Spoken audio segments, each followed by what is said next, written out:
Tell me if you understand me when I make believe that I could be the king of my world and have everything. I know you think it's crazy.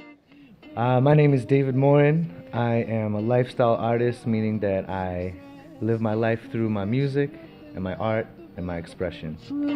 So you're trying to put your name in the game, the pudding's out of your way. I know you see the rain coming down. Oh girl, tell me I'm doing it wrong. Why can't they leave it alone? Cause it feels like they're dropping a bomb. Oh girl,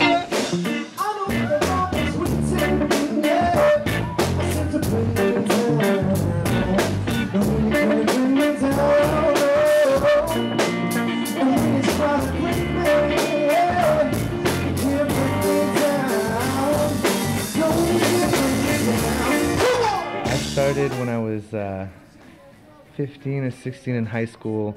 I took a 3-month guitar course, beginner guitar, just playing like stupid chords, and from there I just kind of started making beats. They had a keyboard in our school that people didn't really know how to use. It was a Korg Triton, and I discovered that they had beat making capabilities on there.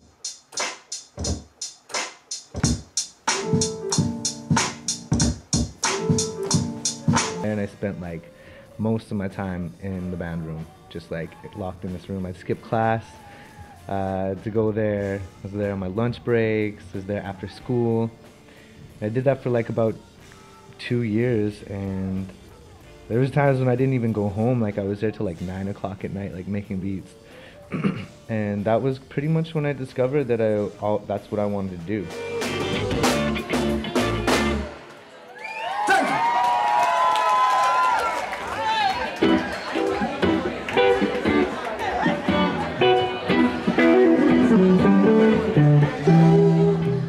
Granville Street, being that it's a place where a lot of musicians go to perform, because there's a lack of places for artists to perform.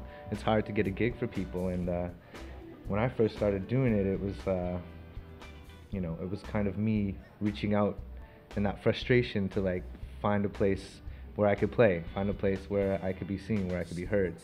And I recommend busking to anybody. Whatever city it is, like there's different bylaws and stuff that you have to get around and work around. People will complain and all sorts of stuff, but like, what's new, right? So that was it's a great platform for anybody that wants to like beef up their chops musically, interact with the community that they live in, and inspire other people. I see busking is really played a huge part in what I do, and really helped me develop as an artist, as a human being. You're putting yourself out on the line in front of people that aren't even expecting a performance. You're kind of just like intruding with your creativity, right? And they can either choose to stay and listen or walk away. And that in itself is kind of like, it kind of hurts the ego a bit, because if you are used to like performing and doing shows and having like people clap after you're done, you're not always going to get that, and it kind of leaves you in this little bubble, kind of, where you're in front of hundreds of people walking by you every day, but you feel pretty alone because you're doing something that nobody else is doing. You're kind of like just putting yourself out there. So that in itself is like it's kind of it's a mental challenge. Once you overcome that challenge, it becomes so fun. It's so amazing what you see how it affects other people. People are really responsive to it, and I love it. I'll probably do it for the rest of my life. Like probably not as intensely as I have in the past, but I probably will do it forever. I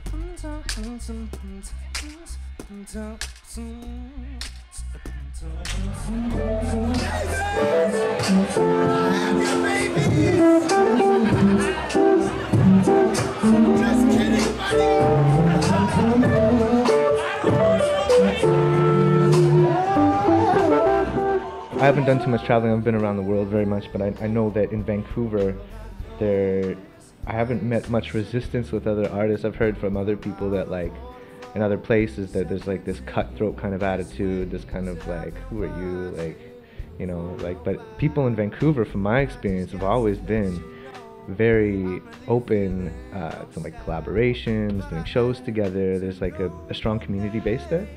It's a small community, but it's there, and I find people help each other out,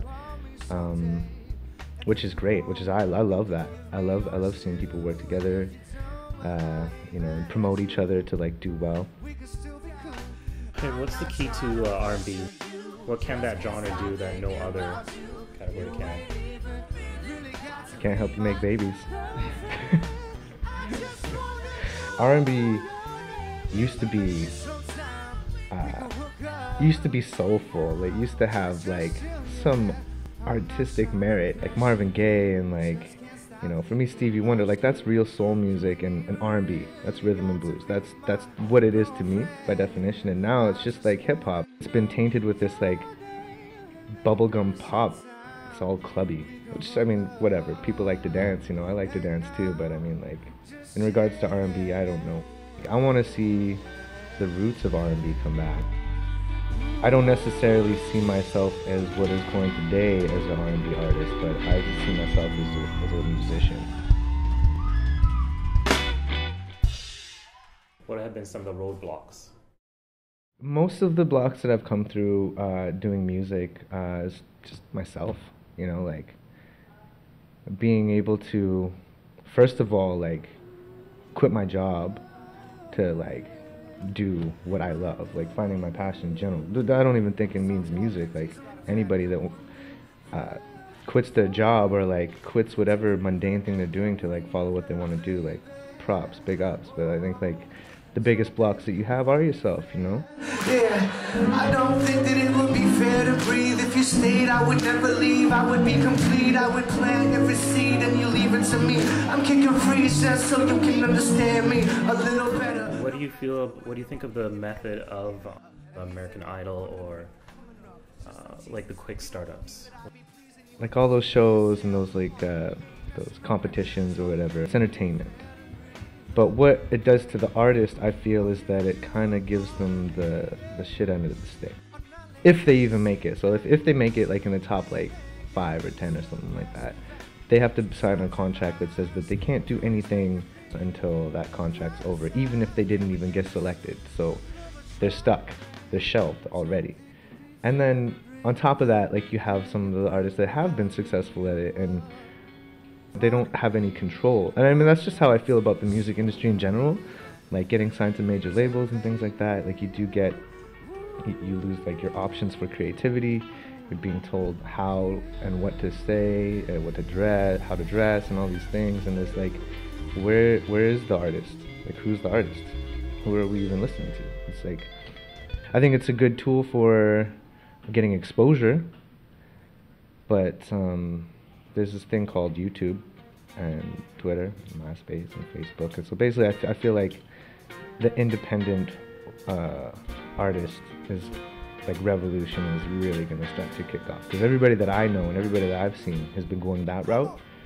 And, you know, I don't think there's going to be much need for major labels, those big X Factor shows or whatever. Like, it's just so far-fetched to me. I think it's already like a new revolution. I think it's already changed everything. What do you have planned for the future? My future involves me first finishing this record that I've been working on for the past like year and a half. Which should be done in a few months, and take it on tour. So, and that is something kind of like a cycle that I kind of want to like repeat. So, I basically just want to continue making music. So whatever avenue will allow me to do that, more and give me more freedom to do that, then I will take it. My creative process for it is like, I'll usually make like a bunch of different compositions and I'll write to it, and then like I have probably about like 20 songs that I'm working on right now. A lot of them that are like half finished, half broken ideas, and I have some solid songs that are done. It's gonna have a lot of like soulful elements to it. I'm such a sucker for harmonies and like vocal arrangements, so it'll like that's to be expected on the album. It's gonna be pretty hip hop, and then there's gonna be some really live, soulful performances on there, like live drums, bass, and stuff like that. For the most part, I'm doing most of the arrangements, guitar, keys, bass, crazy synth solos and stuff like that. I'm doing some sampling, so it's pretty hip hop for like a soul record, I'd say. But it's not.